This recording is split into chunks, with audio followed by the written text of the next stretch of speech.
Assalamualaikum warahmatullahi wabarakatuh. Perkenalkan kami dari kelompok 7 ingin mempresentasikan hasil diskusi kami yaitu pengaruh sosial budaya terhadap penyakit tidak menular dan program solusi pencegahannya. Baiklah, yang pertama akan dijelaskan oleh saya sendiri, yaitu tentang pendahuluan. Oh, mungkin dapat kita ketahui yaitu penyakit tidak menular semakin meningkat akibat perubahan gaya hidup dan kebiasaan masyarakat. Faktor sosial dan budaya mempengaruhi pola makan, aktivitas fisik, kebiasaan merokok, dan pemanfaatan layanan kesehatan. Memahami konteks budaya penting agar upaya pencegahan dapat tepat sasaran. Selanjutnya yaitu lanjut kepada penyakit tidak menularnya yaitu penyakit jantung koroner. Nah, penyakit jantung koroner itu memiliki pengaruh terhadap sosial budaya. Yang pertama itu ada contoh seperti makanan tinggi santan, minyak, dan gorengan. Yang kedua itu merokok dianggap wajar dalam pergaulan. Yang ketiga, aktivitas fisik rendah karena pekerjaan sedentari. Yang keempat yaitu karena adanya stres sosial dan ekonomi meningkatkan risiko penyakit jantung. Nah, dari pengaruh sosial budaya tadi ada beberapa program solusi yang dapat kita lakukan untuk melakukan sebuah pencegahan agar tidak terjadi penyakit jantung koroner tersebut. Itu yang pertama, edukasi pola makan sehat untuk mengurangi konsumsi santan, minyak, dan gorengan dalam budaya makan sehari-hari. Yang kedua yaitu program substitusi makanan tradisional dengan versi rendah lemak. Misalkan makanan yang bersantan itu bisa kita tukar dengan santan encer atau tanpa santan. Yang ketiga yaitu kampanye anti rokok berbasis komunitas agar budaya merokok itu wajar dapat kita ubah menjadi merokok itu merupakan berisiko. Yang keempat, pemberian ruang bebas rokok di lingkungan kerja, tempat nongkrong, dan rumah makan. Selanjutnya akan dijelaskan oleh Ritu. Baiklah, selanjutnya adalah stroke. Pengaruh sosial budaya yang pertama adalah kita sering banget makan makanan yang asin banget, pakai banyak garam atau bumbu. Ini bikin tekanan darah naik atau memicu hipertensi. Yang kedua adalah pemeriksaan kesehatan yang jarang dilakukan. Banyak orang malas atau lupa cek tekanan darah, jadi nggak sadar kalau sudah tinggi. Selanjutnya adalah merokok dan minum alkohol masih dianggap hal biasa di beberapa lingkungan tertentu atau budaya tertentu. Selanjutnya adalah gaya hidup pasif memperbesar resiko. Aktivitas harian banyak duduk, jarang gerak, dan kurang olahraga bisa menimbulkan stroke. Solusi pencegahannya adalah yang pertama adalah edukasi pembatasan konsumsi garam. Misalnya kurang lebih 1 sendok teh per hari. Dan yang kedua adalah kampanye rutin cek tekanan darah di pos bindu atau PTM. Dan yang keempat adalah penguatan kawasan tanpa rokok atau KTR. Selanjutnya adalah yang terakhir program olahraga komunitas seperti senam dan jalan pagi. Selanjutnya adalah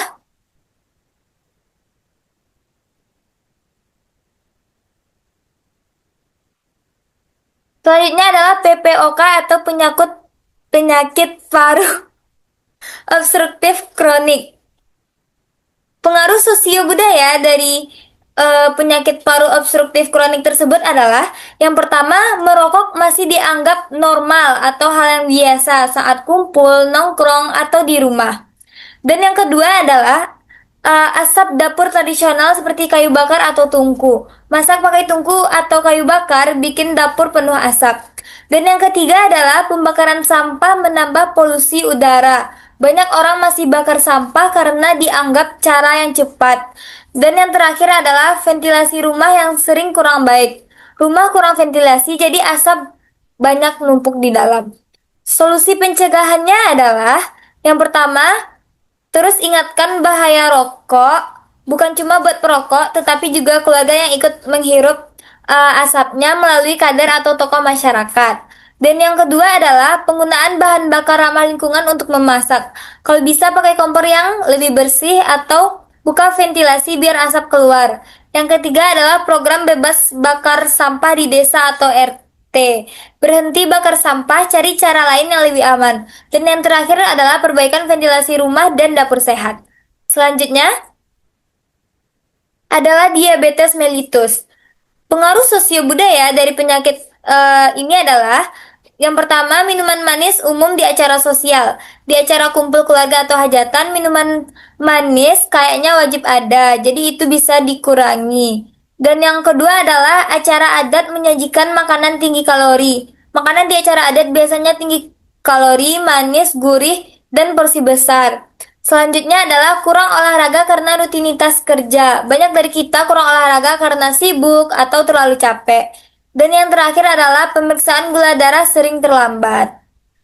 Solusi pencegahannya yang pertama adalah sosialisasi batasi gula 4 sendok makan per hari. Kurangi minuman manis, lebih sering minum air putih. Selanjutnya, penyediaan alternatif hidangan lebih sehat dalam acara adat. Waktu bikin acara, coba sediakan juga menu yang lebih sehat. Dan yang ketiga adalah program olahraga 30 menit per hari di tingkat RT atau RW. Dan yang terakhir adalah layanan screening gula darah rutin di pos bindu. Selanjutnya akan dijelaskan oleh Nashwa Khairani. Baik, selanjutnya itu penyakit ginjal kronis, di mana salah satu pengaruh sosial budayanya itu kebiasaan budaya yang paling dominan adalah penggunaan jamu dan obat tradisional secara rutin sebagai bentuk pengobatan pertama. Di sini warga mengonsumsi jamu pegalinu atau obat herbal yang berisi bahan kimia tanpa memperhatikan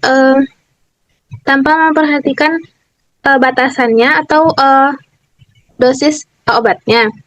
Lalu selain itu budaya minum teh manis dan makanan asin hampir ada di setiap acara keluarga dan kegiatan sosial. Masyarakat terbiasa mengkonsumsi makanan tinggi garam seperti ikan asin, pindang, kerupuk asin, serta sambal dengan kadar natrium tinggi. Kebiasaan ini menyebabkan meningkatnya angka hipertensi dan diabetes yang merupakan faktor risiko utama dari penyakit ginjal kronis. Di sini solusi pencegahannya itu bisa dilakukan program pemeriksaan dini, bisa juga dengan screening rutin bagi kelompok berisiko tinggi, melaksanakan pemeriksaan tekanan darah, gula darah, dan kreatin dan urin itu untuk mendeteksi proteinuria atau penurunan fungsi ginjal sejak awal. Dan bisa juga melakukan edukasi tentang bahayanya konsumsi garam berlebihan. Next itu kanker paru-paru. Di sini pengaruh sosial budayanya itu kebiasaan merokok, di mana dianggap sebagai bagian norma sosial di banyak masyarakat. Beberapa budaya merokok masih dianggap sebagai simbol kedewasaan, kejantanan, atau cara bersosialisasi, sehingga remaja dan laki-laki dewasa cenderung mudah terpengaruh untuk merokok. Lingkungan sosial yang primitif terhadap asap rokok seperti keluarga yang membiarkan anggota rumah merokok di rumah, dalam rumah, atau masyarakat, dan memiliki ruang publik tanpa kontrol rokok itu bisa memberikan paparan asap pada perokok pasif yang juga dapat menyebabkan kanker paru-paru. Di sini solusi pencegahannya mengadakan program Kampung Tanpa Rokok atau KTR untuk mengubah norma sosial yang primitif terhadap rokok. Bisa melakukan kegiatan menerapkan area bebas rokok di sekolah, rumah ibadah, pasar, dan fasilitas umum. Memasang papan larangan merokok, dan menggerakkan tokoh masyarakat untuk menjadi role model tidak merokok.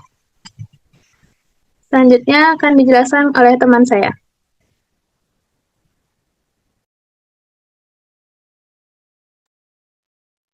Baik, selanjutnya saya akan menjelaskan tentang cedera lalu lintas, di mana pengaruh sosial budayanya itu ada berkendara tanpa helm, di mana banyak kita lihat sekarang banyak para pengendara tidak menggunakan helm keluar dari rumah maupun bepergian kemanapun itu.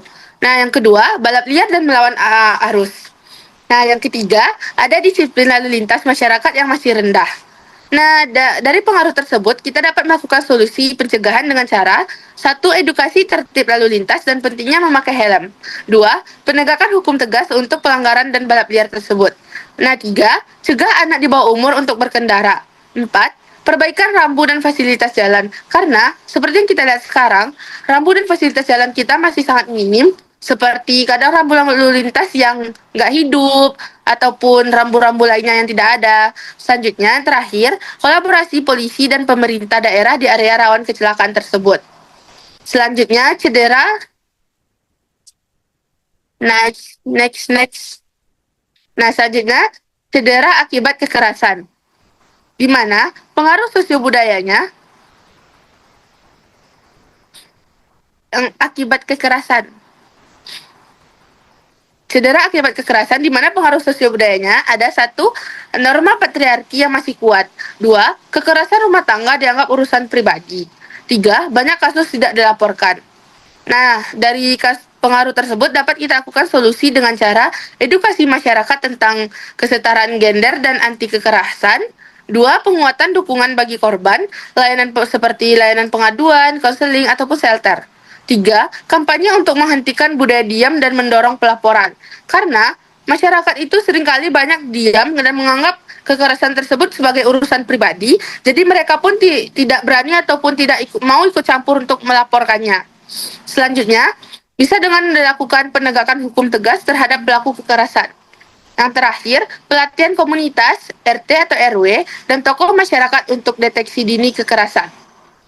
Next, selanjutnya, cedera kerja, di mana pengaruh sosiobudayanya ada: satu, pekerja sering mengabaikan APD karena mengejar output kerjanya; dua, minim pelatihan keselamatan kerja atau K3; yang terakhir, keselamatan sering tidak menjadi prioritas. Nah, dari pengaruh sosio tersebut dapat kita lakukan solusi, yaitu pertama, mewajibkan penggunaan APD dan menyediakan APD yang mudah diakses; dua, pelatihan K3 rutin untuk semua pekerja, termasuk pekerja baru; tiga, pengawasan keselamatan yang lebih ketat oleh perusahaan dan supervisor; empat, penetapan standar K3 sebagai prioritas, bukan sekadar formalitas saja. Yang terakhir, dengan pemasangan rambu keselamatan dan prosedur kerja aman di area kerja tersebut. Baik, selanjutnya akan dijelaskan oleh teman saya, yaitu Nazira.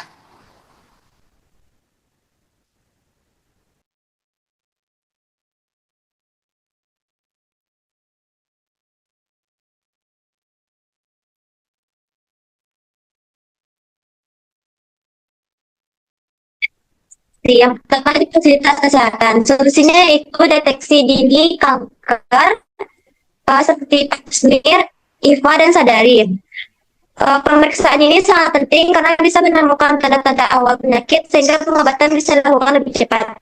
Selain itu, ada juga konseling berhenti merokok untuk membantu masyarakat mengurangi atau berhenti dari kebiasaan merokok yang berisiko tinggi terhadap penyakit kronis. Kemudian lalu itu manajemen PTM terpadu untuk mencegah komplikasi, yaitu sistem yang membantu memantau pasien dengan penyakit tidak menular agar komplikasi dapat dicegah lebih awal. Yang kedua yaitu edukasi budaya. Solusinya yaitu melakukan acara adat, kegiatan komunitas atau pertemuan warga sehingga pesan-pesan kesehatan lebih mudah dipahami dan diterima. Selain itu, tokoh agama dan tokoh masyarakat dilibatkan sebagai agen perubahan. Kehadiran mereka penting karena mereka memiliki pengaruh besar dalam mengajak masyarakat menerapkan perilaku hidup sehat. Kita juga bisa mempertanyakan bahwa cek kesehatan adalah bentuk pencegahan sehingga masyarakat tidak takut atau ragu untuk melakukan pemeriksaan rutin. Yang ketiga yaitu solusi lingkungan. Solusinya yang pertama yaitu mengurangi penggunaan kayu bakar di dapur karena asap yang dihasilkan bisa mengaruhi kesehatan pernapasan. Yang kedua yaitu menghentikan pembakaran sampah untuk mengurangi polusi udara. Dan yang terakhir itu menyediakan sarana olahraga dan ruang publik sehat agar masyarakat memiliki tempat yang nyaman dan aman untuk berolahraga dan beraktivitas. Selanjutnya akan dijelaskan oleh teman saya.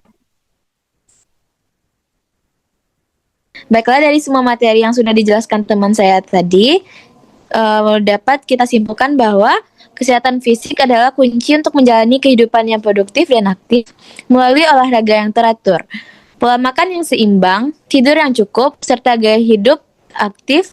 Kita dapat menjaga kesehatan tubuh dan meningkatkan kualitas hidup. Dengan merawat tubuh secara menyeluruh, kita tidak hanya mencegah penyakit, tetapi juga memperkuat energi dan vitalitas sehari-hari. Baiklah, sekian yang dapat kelompok kami sampaikan. Apabila ada kesalahan, Mohon dimaafkan. Wassalamualaikum warahmatullahi wabarakatuh.